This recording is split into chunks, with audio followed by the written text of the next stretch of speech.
Story tales जेमती studio presents झुमकी की आखिरी बारिश। छोटे से कस्बे में एक पुराना टूटा फूटा घर था जहां एक बूढ़ी अम्मा अकेली रहती थी। अम्मा का सहारा थी झुमकी, एक सफेद भूरी रंग की छोटी सी प्यारी बिल्ली। झुमकी को अम्मा ने तब गोद लिया था जब वह बस एक नन्ही सी जान थी, भीगे हुए कांपते हुए सड़क किनारे पड़ी मिली थी। अम्मा और झुमकी का रिश्ता माँ बेटी जैसा था। सुबह अम्मा पूजा करती तो झुमकी उनके पैरों में घूमती।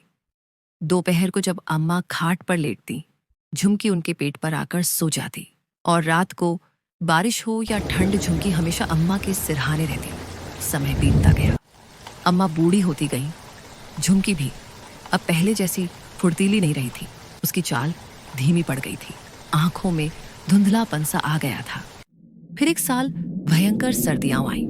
झुमकी बीमार पड़ने लगी। अम्मा ने उसे डॉक्टर के पास भी ले जाया, दवाइयां भी दी, पर झुमकी की हालत दिन ब दिन गिरती चली गई।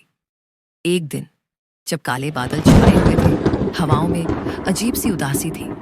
अम्मा ने देखा कि झुमकी खिड़की के पास बैठी है, बाहर बारिश को निहार रही है। उसकी आंखों में गहरी शांति थी, जैसे वह जानती हो कि उसका सफर अब पूरा हो रहा है। अम्मा लड़खड़ाते कदमों से उसके पास आई, झुमकी को अपनी गोद में उठाया और धीरे से सहलाने लगी। झुमकी ने आखिरी बार अपनी आंखें उठाईं, अम्मा की आंखों में देखा और जैसे एक धीमी मुस्कान के साथ अपनी सांसें छोड़ दी। अम्मा ने उसे अपने दिल से चिपका लिया। बाहर बारिश जोरों से गिरने लगी थी, जैसे आसमान भी रो रहा हो। अम्मा ने झुमकी को घर के आंगन में पुराने गुलाब के पौधे के नीचे दफनाया।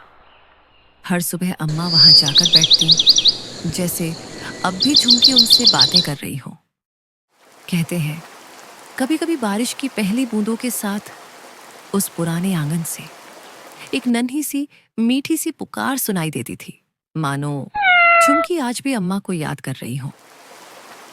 कमिंग सून, झुमकी की आखिरी बारिश पार्ट 2, झुमकी की यादें, टू बी कंटिन्यूड। अगर आपको ये वीडियो पसंद आए तो लाइक करें, कमेंट करें और चैनल को सब्सक्राइब करें। नोटिफिकेशन के लिए बेल आइकन दबाएं।